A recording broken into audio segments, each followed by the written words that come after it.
Qala al-musannif, selain itu yang merupakan tugas para pemimpin adalah berusaha menghilangkan kemungkaran dan bekasnya, serta tidak membiarkan seseorang pun menampakkan maksiat. Jika ada seseorang yang berani menampakkan suatu perbuatan maksiat, maka hendaknya ia mengingatkan dengan peringatan yang keras dan menghukumnya dengan hukuman yang setimpal sesuai dengan yang telah digariskan oleh syariat atau undang-undang pemerintah. Semua itu disesuaikan dengan keadaan penduduk dan di tempatnya. Hendaknya bagi pemimpin juga menegakkan peraturan yang telah ditetapkan bagi hamba-hambanya. Jika terdapat bukti dan tuduhan yang benar, sebagaimana hukuman bagi peminum arak, pencuri dan lain sebagainya, tidak boleh baginya meremehkan dan tidak bertanggung jawab atas semua itu. Disebutkan dalam sebuah hadis bahwasanya Rasulullah SAW bersabda, haddun ya'malu bihi fil ardi khairun li ahli al-ardi min ayyumtiru arba'ina sahaban. Artinya, satu hukuman yang dijalankan di muka bumi lebih baik bagi penduduk bumi daripada turunnya hujan selama 40 hari. Dalam menegakkan hukum Allah bagi para pelanggar hukum dan bagi lainnya, peringatan keras terhadap kebatilan dan kemungkaran akan memperbaiki keadaan dan jalan mereka. Di antara manfaatnya juga dapat menjadikan rasa takut pada orang-orang yang zalim, menolak perbuatan pelanggar hukum dan mencegah kefasikan yang akan disyukuri hasilnya dan memperbaiki kehidupannya. Sayyidina Utsman bin Affan radhiyallahu anhu berkata, sesungguhnya dengan pemerintah Allah Subhanahu wa taala mengendalikan sesuatu yang tidak bisa dikendalikan dengan Al-Qur'an. Maksudnya orang-orang yang dengan Al-Qur'an tercegah dari perbuatan yang diharamkan Allah. Mereka adalah orang-orang yang jika tidak ada pemerintah pun ketakwaan dan rasa takut mereka kepada Allah akan mencegah mereka dari meninggalkan segala kewajiban terhadap diri mereka yang termasuk hak Allah Subhanahu wa taala. Juga akan menolak mereka dari jatuh ke dalam perbuatan yang diharamkan Allah atas diri mereka atau mengambil sesuatu yang bukan merupakan hak mereka. Sedangkan kebanyakan manusia, mereka adalah orang-orang yang merasa takutnya kepada pemerintah, mencegah mereka dari pelanggaran dan mengambil segala sesuatu yang bukan hak mereka. Jika bukan karena ketakutan mereka kepada pedang dan cambuk serta yang semacam itu, yaitu hukuman, niscaya mereka tidak akan jera dan terjaga karena sempitnya pandangan mereka terhadap dunia dan kehidupan. Dikatakan orang bahwasanya agama adalah pondasi dan pemerintah adalah penjaganya. Sesuatu yang tidak berpondasi maka akan hancur, dan sesuatu yang tidak ada penjaganya maka akan hilang. Dikatakan pula bahwasanya agama dan pemerintahan adalah seperti dua anak kembar. Kemudian jika seorang pemimpin menjalankan pemerintahannya dengan adil dan soleh, maka hubungan yang terjalin antar pemerintahannya dengan agama akan baik dan selamat. Namun jika seorang pemimpin hanyalah menginginkan kekuasaan dan harta dan mengejar untuk mendapatkan kepemimpinan dan kedudukan atas manusia serta ditaati perintahnya juga didengar ucapannya, menginginkan dunia dan segala kenikmatannya, maka hubungan pemerintah dengan agama yang seharusnya dekat menjadi tidak baik dan tidak ada hakikatnya, hanyalah gambaran belaka. Jika terdapat pemimpin yang memiliki sifat seperti ini namun melakukan perbuatan seperti menjaga perkara agama, melindungi kepentingan muslimin dan membiarkan keamanan pada diri dan harta, maka semua itu hanyalah kebetulan dan bukan tujuan pokok. Inti tujuan mereka adalah memuluskan jalan pemerintahan dan kepemimpinannya. Di sini pahamilah sabda Rasulullah sallallahu alaihi wasallam, innallaha yu'ayyidu hadzal dina bil birri wal fajr, wa fi riwayah bir rajulil fajr, wa fi riwayah bi aqwamin la khalaqa lahum, wa fi riwayah bi rijalin ma hum min ahli. Artinya, sesungguhnya Allah Subhanahu wa taala akan menolong agama ini dengan orang yang baik maupun orang yang jahat. Dalam sebuah riwayat dengan orang yang jahat, dalam sebuah riwayat dengan kaum yang tidak menginginkan kebaikan, dalam sebuah riwayat dengan orang-orang yang bukan ahlinya. Bismillahirrahmanirrahim. Alhamdulillahil malikil haqqil mubin, yu'ti mulkahu man yasha wallahu wasi'un alim. Ashhadu an la ilaha illallah wahdahu la syarika lah, وأشهد أن سيدنا ونبينا وهادينا إليه ودالنا عليه سيدنا محمدا عبده ورسوله المؤتمن على وحيه المبلغ عن الله تبارك وتعالى ما أمره بتبليغه للخلائق على أحسن الوجوه وأكملها فاستجابت القلوب التي سبقت لها كريم السوابق من حضرة الخالق جل جلاله فلبت النداء واتبعت سبيل الهدى. أما بعد، اللهم إنا نسألك خير هذه الليلة فتحها ونصرها ونورها وبركتها وهداها، ونسألك اللهم خير هذه الليلة، خير ما فيها، خير ما قبلها وخير ما بعدها، ونعوذ بك من شر هذه الليلة وشر ما فيها وشر ما قبلها وشر ما بعدها. اللهم إنا نسألك حسن الخاتمة ونعوذ بك من سوء الخاتمة. آمين آمين آمين ya Rabbal Alamin. Alhamdulillah, kita bersyukur kehadrat Allah Subhanahu wa Ta'ala di malam hari yang mulia ini. Allah Subhanahu wa Ta'ala memudahkan langkah kita, meringankan hati kita untuk sama-sama duduk di tempat yang mulia ini, di tempat yang paling dicintai Allah. Ahabbul biga'i ilallahi masajiduha. Tempat yang paling dicintai oleh Allah adalah masjid-masjidnya. Kalaulah masjid menjadi tempat yang dicintai oleh Allah karena banyaknya orang yang bersujud kepadanya, karena di dalamnya banyaknya orang yang berzikir, menyebut namanya dan mengingatnya. Bagaimana hati seseorang yang senantiasa bersama Allah, hati yang senantiasa sujud karena Allah, hati yang senantiasa mengingat Allah Subhanahu wa Ta'ala, maka hati orang tersebut adalah hati yang dicintai oleh Allah Subhanahu wa Ta'ala. Ketahuilah, setiap tempat yang mengingatkan kita kepada Allah, maka tempat itu adalah tempat yang dicintainya. Sebaliknya, setiap tempat yang melalaikan kita dari Allah, yang menjauhkan kita dari Allah, yang melupakan kita dari negeri akhirah, maka tempat itu adalah tempat yang paling dibenci oleh Allah Subhanahu wa Ta'ala. Dari karenanya hendaknya kita berusaha untuk senantiasa berada di tempat-tempat yang dicintai oleh Allah, karena tidaklah orang berada di tempat yang paling dicintai oleh Allah melainkan orang tersebut adalah orang yang dicintai oleh Allah Subhanahu wa Ta'ala. Dan tidaklah orang berada di tempat yang sering melalaikannya dari Allah dan melupakannya dari negeri akhirah, melainkan itu menunjukkan bagaimana kedudukan orang tersebut di sisi Allah Subhanahu wa Ta'ala. Mudah-mudahan kita semua dicintai oleh Allah Subhanahu wa Ta'ala, dan mudah-mudahan kita semua diterima oleh Allah, dan mudah-mudahan kita senantiasa diberikan panjang umur, sehat afiat, dan semoga kita diwafatkan dalam keadaan husnul khatimah.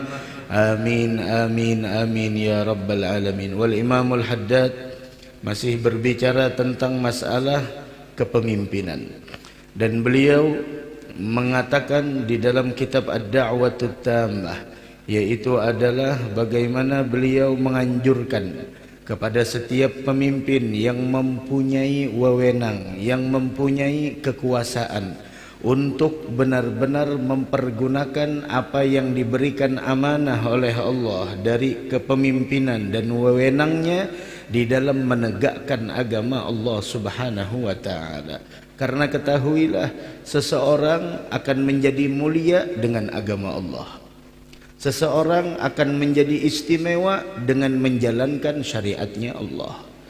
Sebaliknya, seseorang akan menjadi hina ketika dia berpaling dari agama Allah. Seseorang akan menjadi hina ketika dia tidak menjalankan syariat Allah yang dibawa oleh Nabi kita Muhammad sallallahu alaihi wa ala alihi wa sahbihi wasallam. Bagaimanapun seseorang untuk mencari kemuliaan, namun dia cari kemuliaan selain dari menjalankan syariat agama Allah, maka bukan kemuliaan yang dia dapatkan, melainkan adalah sebuah kehinaan. Dari karenanya dikatakan oleh Sayyidina Umar bin Al-Khattab radhiyallahu ta'ala anhu wa ardah, nahnu qaumun a'azzanallah bil Islam. Kita ini sekelompok orang yang dimuliakan oleh Allah, yang dijayakan oleh Allah, yang diistimewakan oleh Allah dengan agama Islam. Kita mulia dengan melaksanakan syariat agama Islam. Kita menjadi istimewa dengan menjalankan dan menghidupkan syariat yang dibawa oleh Nabi kita Muhammad sallallahu alaihi wa ala alihi wa sahbihi wasallam. Famahma btaghaina al-izzata li ghairihi adzallana Allah. Bagaimanapun kita mencari kemuliaan, bagaimanapun kita mencari kejayaan selain daripada nilai-nilai agama Islam, maka bukan kemuliaan yang kita dapati, melainkan adalah adzallanallah. Kita bakal dihinakan oleh Allah.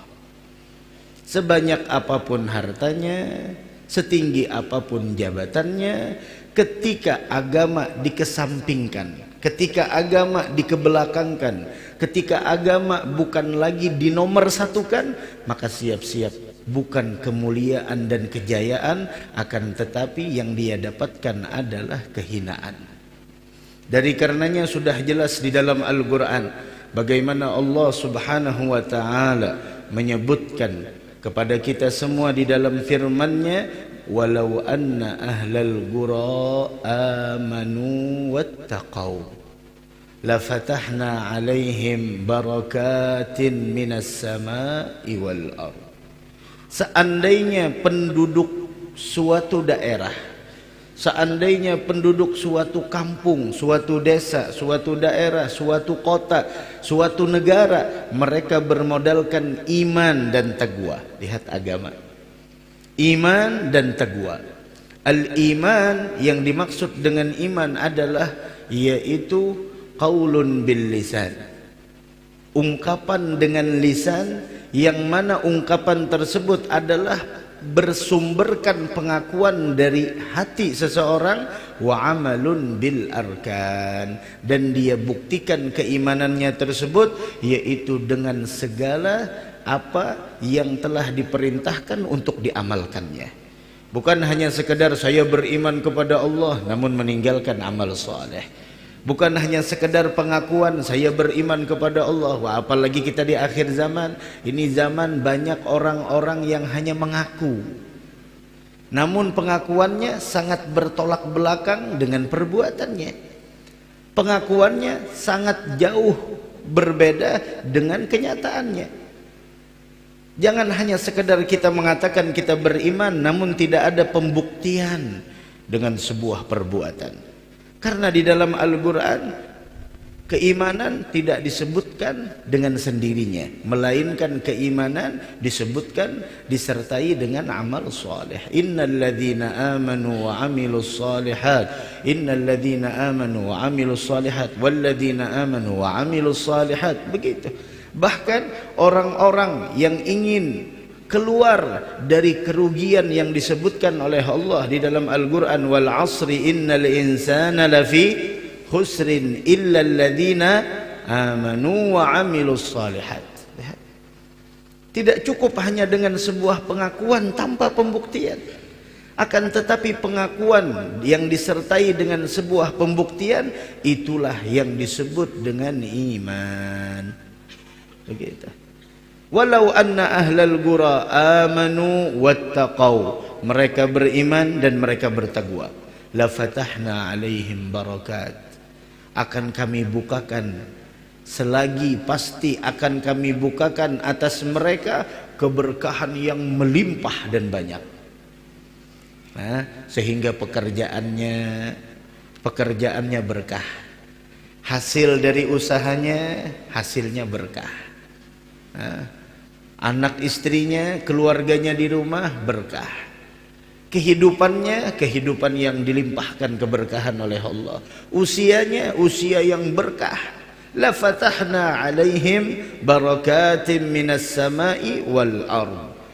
Niscaya selagi pasti akan kami bukakan atas mereka keberkahan yang luas melimpah ruah, baik itu keberkahan yang kami turunkan dari jalur langit ataupun yang kami keluarkan dari bumi. Walakin kadzabu, namun sayangnya mereka mendustakan, menyampingkan agama dan tidak memprioritaskan nilai-nilai agama, sehingga walakin kadzabu fa akhadnahum bima kanu yaksibun, sehingga semuanya tidak ada keberkahan lagi, padahal hartanya banyak tapi tidak pernah merasa cukup dengan apa yang dia miliki. Kehidupannya kehidupan yang mewah tapi selalu merasa kurang dengan apa yang dia punya. Terus mengejar dunia, padahal bagaimanapun engkau mengejarnya, engkau tidak akan pernah menemukannya. Dan bagaimanapun engkau mengejarnya, engkau akan meninggalkannya. Sedangkan akhirat yang tidak diperhatikan, yang tidak diutamakan, yang tidak diprioritaskan, akhirat yang tidak dianggap penting, bahkan sering diabaikan, padahal kita semua akan menuju dalam kehidupan negeri akhirah tersebut kekal abadi selamanya. Mudah-mudahan kita diberikan keselamatan dunia wal akhirah, amin ya rabbal alamin. Walakin kadzabu fa akhadnahum bima kanu yaksibun. Dari karenanya lihat orang-orang dahulu, masya Allah, kehidupannya sangat sederhana, namun lihat, tidak pernah ketinggalan sholat 5 waktu berjamaah, Al-Qur'annya masih bisa terjaga, sedekahnya masih bisa dia rutinkan, amaliyah yang lainnya masih bisa dia istigamahkan. Kenapa? Karena keberkahan yang Allah letakkan.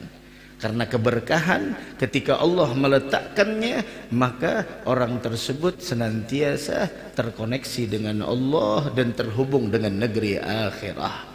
Namun ketika keberkahan tidak ada, masya Allah, di zaman kita sekarang semuanya serba canggih, serba dimudahkan oleh Allah. Tapi apa yang membuat kita semakin jauh darinya, semakin lalai dari akhirat, semakin mengejar kesenangan dunia dengan berbagai macam alasan ini itu dan lain sebagainya, sampai pada akhirnya sesuatu yang kejar kita tinggalkan, sesuatu yang tidak kita hiraukan, kita semuanya mendatanginya.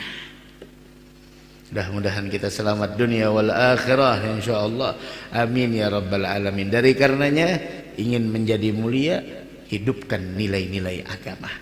Ingin menjadi orang yang menang dan berjaya, jangan pernah diabaikan nilai-nilai agama. Nahnu qaumuna azzanallah bil Islam. Ingin rumah tangga kita rumah tangga yang dimuliakan oleh Allah, tegakkan nilai-nilai agama. Ingin keluarga kita menjadi keluarga yang istimewa di sisi Allah, tegakkan nilai-nilai agama di dalamnya, bil khusus salat 5 waktu. Jangan pernah ketinggalan. Berjamaah. Ada salah satu kebiasaan para sahabat dan para pengikutnya dengan baik ila yaumiddin, yaitu adalah diantaranya salatul jamaah. Dan tidak pernah ditemukan bagaimana Nabi kita Muhammad sallallahu alaihi wasallam beliau salatnya sendirian, tidak ada riwayat. Mudah-mudahan dapat taufik hidayah insyaallah, amin ya rabbal alamin.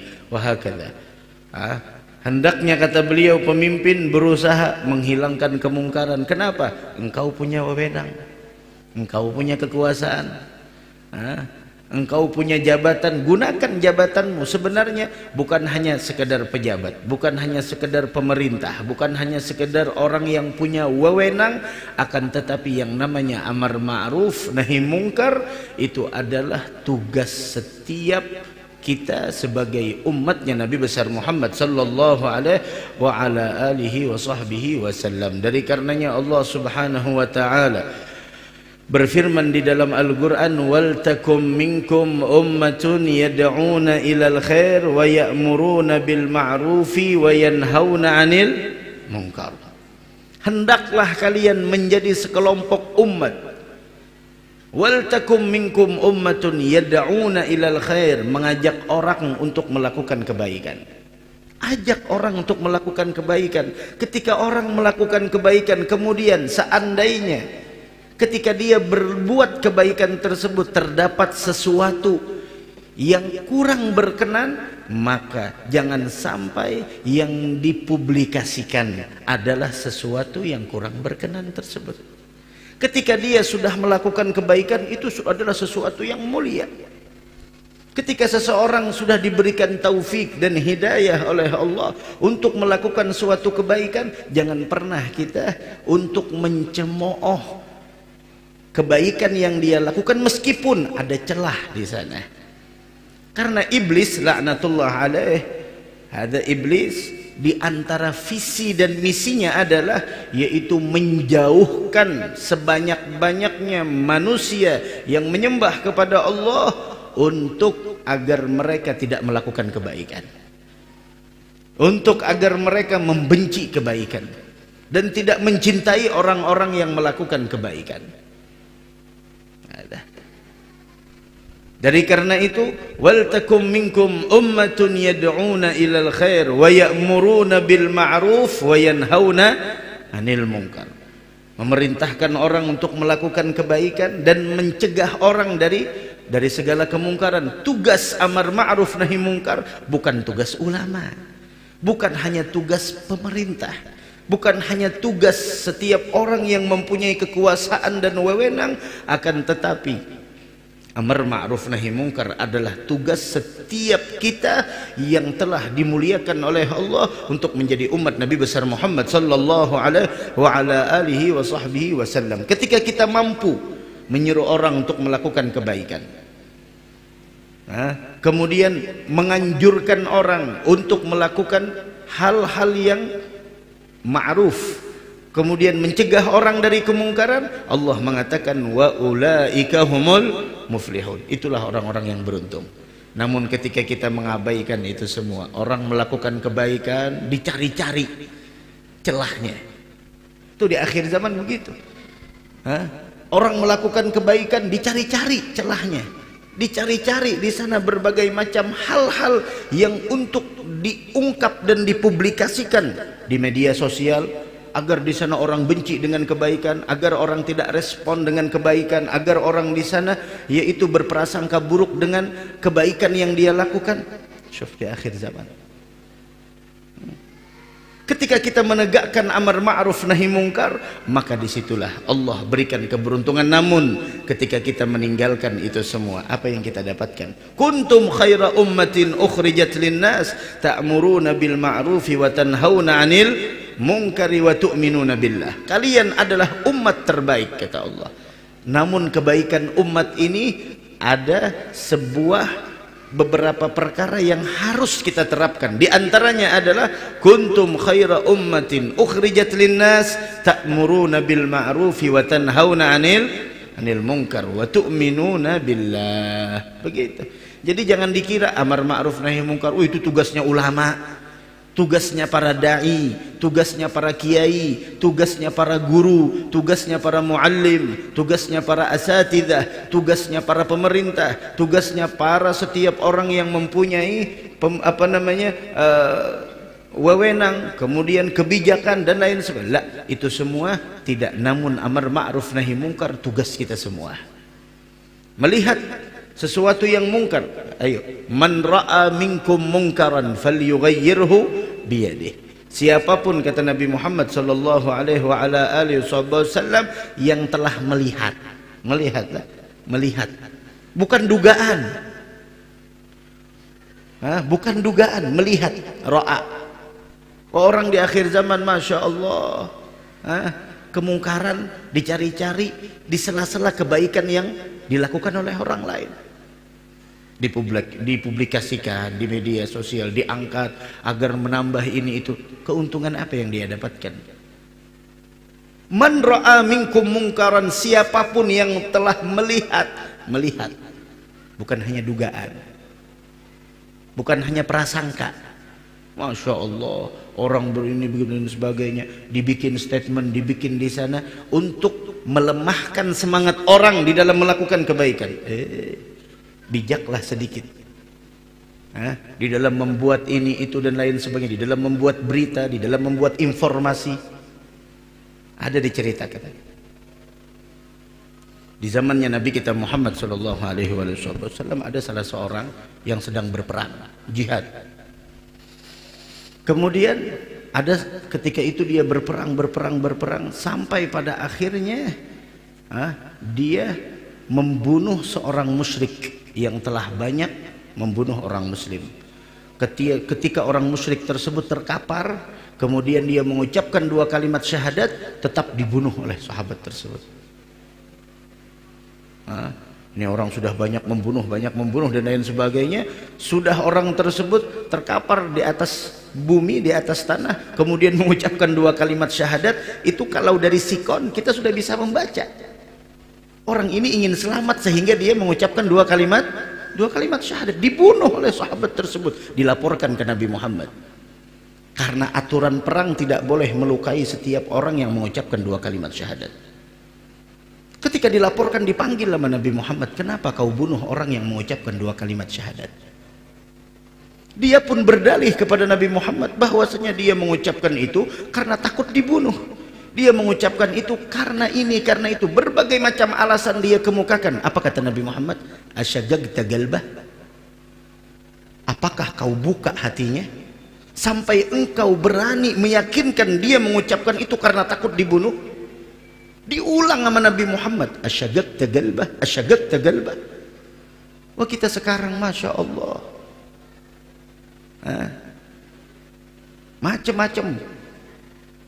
Hadir seseorang di dalam acara kemarin, haul dan lain sebagainya, banyak yang membuat sebuah berita, membuat sebuah informasi dengan berbagai macam tuduhan-tuduhan yang tidak layak untuk dituduhkan.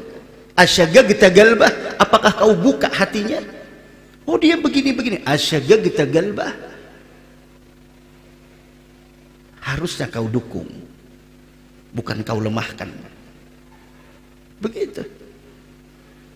Orang melakukan kebaikan, bismillah.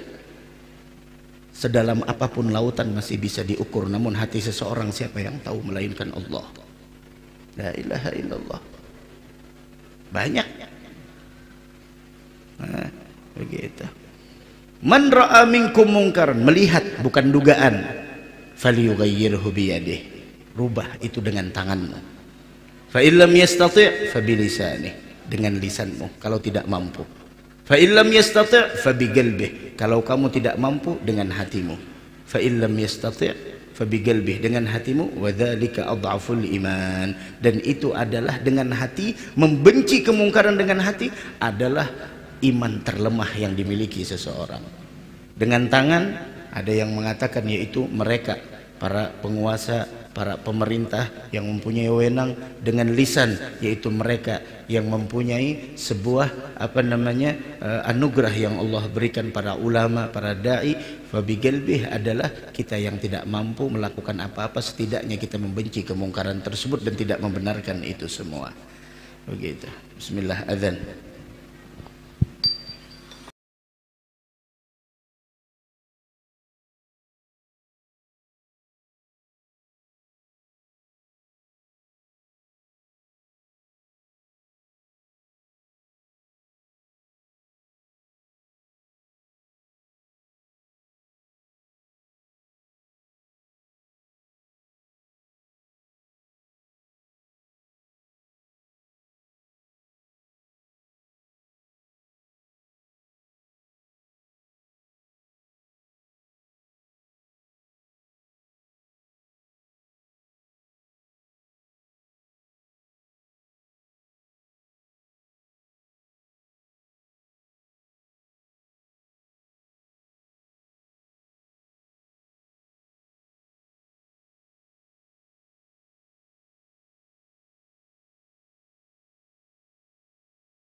لا إله إلا الله. الحمد لله رب العالمين. اللهم صل وسلم على سيدنا مولانا محمد وآله وارض عن الصحابة أجمعين. اللهم رب هذه الدعوة التامة والصلاة القائمة هاتي سيدنا محمد الوسيلة والفضيلة شرف الدرجة العالية الرفيعة وبعث المقام محمود الذي وعدته يا أرحم الراحمين. رب اغفر لي ولوالدي رب اغفر لي ولوالدي رب اغفر لي ولوالدي رب اغفر لي ولوالدي رب اغفر لي ولوالدي وارحمهما كما ربياني صغيرا. اللهم إنا نسألك العفو والعافية والمعافاة الدائمة في الدين والدنيا والآخرة. وهكذا. Dari karenanya disebutkan bahwasanya satu hukuman yang ditegakkan, yang dijalankan di permukaan bumi ini lebih baik bagi penduduk bumi daripada turunnya hujan selama 40 hari. Nah, ketika menegakkan sesuatu sesuai dengan aturannya, itu menunjukkan bahwasanya bagaimana seorang pemimpin tersebut bersifat amanah. Amanah yang diberikan, kemudian dia tegakkan sesuai dengan peraturan yang ada, dengan kebijakan yang telah dipikirkan, dengan kebijakan yang telah dibicarakan. Maka itu menunjukkan tentang bagaimana tingginya sifat amanah yang dimiliki oleh seseorang. Namun ketika hukum telah dipermainkan, agama telah dikebelakangkan, bagaimana datangnya sebuah keberkahan? Mana mungkin datangnya sebuah kemenangan dan kejayaan serta kemuliaan, sehingga yang ada adalah yaitu musibah dan bala yang datang bertubi-tubi. La ilaha illallah. Mudah-mudahan kita diberikan keselamatan oleh Allah Subhanahu wa taala. Amin ya rabbal alamin. Bismillah, baca setelahnya. Kebanyakan para pemimpin di masa ini, bahkan di masa yang lalu, tujuan mereka hanyalah dunia, mencapai kedudukan dan kenikmatan hawa nafsu. Tetapi melalui mereka juga dapat menghasilkan banyak kebaikan, kemaslahatan agama dan dunia. Seperti kalau sudah dunia dengan akhirat, itu tidak akan pernah mungkin bisa bersatu. Begitu.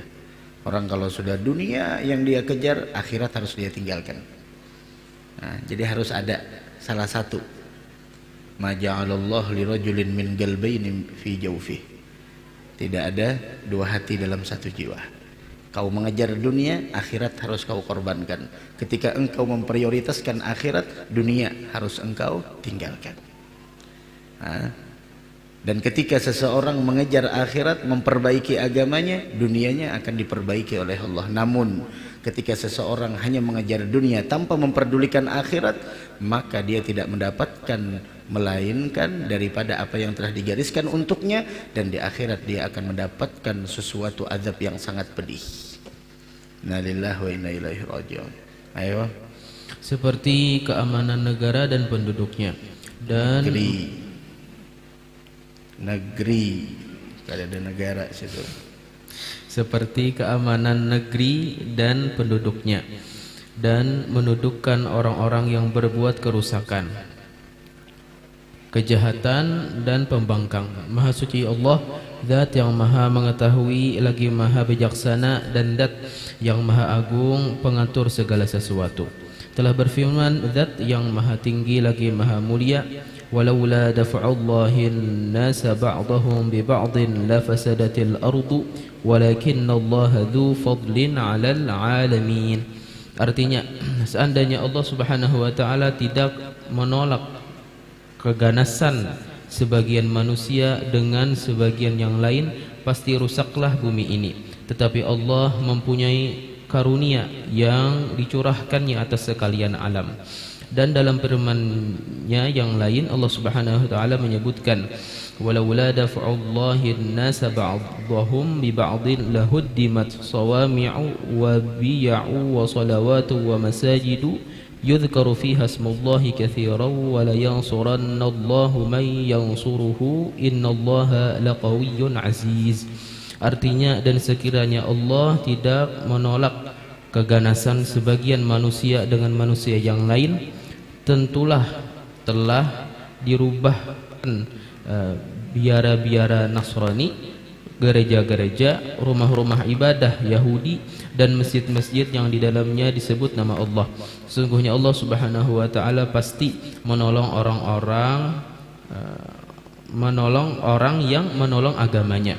Sesungguhnya Allah Subhanahu wa taala benar-benar Maha Kuat lagi Maha Perkasa. Ayat ini meliputi siapa saja yang membela baik dengan tujuan akhirat dan agama atau yang bertujuan dunia, kedudukan dan hawa nafsu, yang semua itu akan segera hilang dan punah. Dan firman Allah pula, "Qul kullu ya'malu 'ala syakilatihi farabbukum a'lamu biman huwa ahda sabila." Artinya, katakanlah, tiap-tiap orang yang berbuat menurut keadaannya masing-masing, maka Tuhan kalian lebih mengetahui siapa yang lebih benar perbuatannya. Perbuatan, ucapan, dan keadaan mereka yang menggambarkan niat dan hati mereka, sebagaimana firman Allah, wa rabbuka ya'lamu ma tukinnu suduruhum wa ma yu'linun. Artinya, dan Tuhan engkau mengetahui apa yang disembunyikan dalam dada mereka dan apa yang mereka nyatakan. wa la yansurannallahu man yansuruh. Allah pasti akan membela dan menolong orang-orang yang menolong agamanya. Siapapun yang menolong agama Allah bakal ditolong. Dan ketahuilah, agamanya Allah pasti menang. Dengan itu Allah menghargai setiap usaha seseorang yang niatnya adalah menolong agama Allah. Dari karenanya salah satu niat termulia bagi para penuntut ilmu agama, yaitu hendaklah kalian, wahai penuntut ilmu agama, di dalam ketika engkau menuntut ilmu agama, hendaknya engkau niatkan, yaitu di semua itu adalah nasru dinillah, menolong dan membela agamanya Allah. Ketika engkau mempunyai niat, bagi para santri, thalabatul ilm, para penuntut ilmu, para pelajar, kemudian orang-orang yang sering mendengarkan ilmu pengetahuan agama, perbaharui niat dalam menuntut ilmu agama. Dan salah satu niat yang termulia dari sekian banyak niat menuntut ilmu agama, yaitu adalah menolong dan membela agamanya Allah. Ketika engkau mempunyai niat dalam menuntut ilmumu, menolong agamanya Allah, engkau akan ditolong dalam mutalaah, engkau akan ditolong dalam murajaah, engkau akan ditolong dalam menghafal, engkau akan ditolong dalam berbagai macam hal. Kenapa? Karena niatmu adalah menolong agama Allah. Ada menunjukkan al-jaza min jinsil amal. Balasan itu sesuai dengan perbuatan. Apa yang kau perbuat itu yang akan kau terima balasannya. Ketika engkau niatkan menuntut ilmumu adalah menolong agamanya Allah, kau bakal ditolong oleh Allah Subhanahu wa taala. Dari karena itu hendaklah orang tua juga di dalam menyekolahkan anaknya, memasukkan anaknya ke pondok-pondok pesantren, niatkan ketika engkau menitipkan anakmu di pondok pesantren, yaitu adalah niat untuk agar anak ini nantinya menjadi pembela agamanya Allah, menolong agamanya Allah Subhanahu wa taala. Dan tolonglah agama Allah dengan kondisi masing-masing, dengan sikon masing-masing. Kau yang duduk di pemerintahan, tolonglah agama Allah dengan jabatanmu, dengan kekuasaanmu, dengan wewenangmu. Kau yang punya harta banyak, kau yang dilimpahkan harta oleh Allah Subhanahu wa taala, tolonglah agama Allah dengan kekayaanmu. Bantulah agama Allah dengan harta yang diberikan dan dititipkan oleh Allah Subhanahu wa taala, karena tidak sepeser pun harta yang masuk dalam kepemilikan kita melainkan bakal ditanya besok di hari kiamat, min aina iktasabuh wa fima anfagah. Min aina iktasabah wa fima anfagah. Dari mana kau dapatkan, kemana kau keluarkan. Dari mana kau dapatkan, untuk apa kau gunakan. Pasti ditanya itu. 100 rupiah yang kita miliki bakal ditanya besok, min aina iktasabah wa fima anfagah. Dari mana kau dapatkan, kemana kau keluarkan. Bakal ditanya. Kau yang diberikan kekuatan oleh Allah Subhanahu wa taala, bantu dan bela agama Allah dengan kekuatanmu. Kau yang diberikan akal untuk berpikir dengan ide-ide yang bagus, dengan pemikiran-pemikiran yang cemerlang, maka bantu dan belalah agama Allah dengan pemikiranmu. Kau yang punya keahlian, bela dan bantu agama Allah dengan keahlianmu. Apa keahlianmu? Bayangkan saat ini pengajian kita di Nahdlatus Salam di Cempaka, Banjarmasin Barat, yang menyaksikan berbagai macam orang di sana live streaming. Keahlianmu menjadikan orang mampu menyimak ini semua. Keahlianmu menyampaikan kebaikan kepada orang lain. Bantu agama Allah. Itu adalah kemuliaan. Jangan sampai engkau beralih dari itu semua. Apa yang kau tuju, apa yang kau inginkan dalam hidup? Membela agama Allah bukan hanya sekedar di sana ceramah menyampaikan mau'izatul hasanah. Kau yang mempunyai sebuah keahlian, ayo bantu dan bela agama Allah dengan keahlianmu. Kau yang punya ilmu pengetahuan agama, jangan kau sembunyikan ilmumu. Bantu dan bela agama Allah dengan ilmumu. Kau yang mempunyai apapun, qul kullun ya'malu ala syakilatih. Setiap orang beramal sesuai dengan sikon dan kondisinya. Begitu. Yang kita tidak punya apa-apa, jabatan tidak, kemudian ilmu tidak, kekayaan tidak, keahlian tidak, pemikiran juga tidak. Setidaknya jangan menyusahkan mereka yang mengatur daripada setiap acara dan lain sebagainya. Mudahkan dengan doa dan lain sebagainya. Begitu.